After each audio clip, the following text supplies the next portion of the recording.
बीवी भी अजीब हमदर्द है, शौहर से नाराज हो जाए तो खुद भूखी रह लेती है, लेकिन शौहर को भूखा नहीं रहने देती।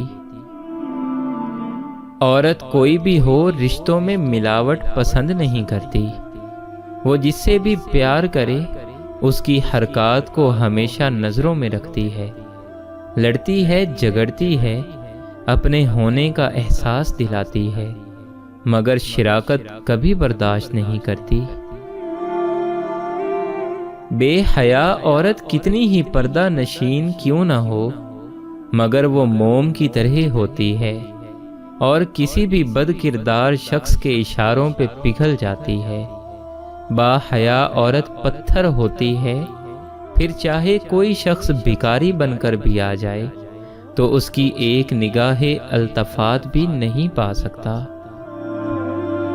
जिसका शौहर उससे खुश हो और उसकी तारीफ करे तो ऐसे में औरत के लिए किसी और की तारीफ की ज़रूरत नहीं रहती। अच्छी बीवी की सबसे बड़ी पहचान हालात के मुताबिक एडजस्ट होना और मुश्किल वक्त में साथ देना है। ऐसी बीवियों की शौहर हजरात को दिल से कदर होनी चाहिए कि ये बहुत बड़ा इनाम है। मर्द का काम है औरत को समझना नहीं, उसको महसूस करना, उसकी हिफाजत करना, उससे मोहब्बत करना, उसकी इज्जत करना, और ये सब बातें औरत को मुश्किल से मुश्किल हालात में भी जीने का हौसला देती हैं। जिन मर्दों को लगता है ना कि औरत को रुलाने से, तड़पाने से और तरसाने से उसकी मोहब्बत शिद्दत इख्तियार करती है, तो उनको बहुत बड़ी गलत फहमी है। जब औरत आंसू बहाती है तो रफ्ता रफ्ता उसकी आंखों से आपकी मोहब्बत बह जाती है। जिस दिन सब्र आ गया, आंसू खत्म तो मोहब्बत खत्म।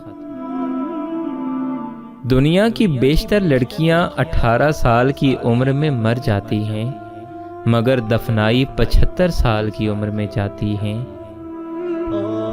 जिनसे मोहब्बत की जाती है उनको अपनी ख्वाहिशात की रस्सी से कैद नहीं किया जाता, उन्हें आज़ाद छोड़ दिया जाता है, उन्हें अपनी ज़िंदगी खुलकर जीने दी जाती है और दुनिया के जंगलों में अपनी मर्जी से भटकने दिया जाता है।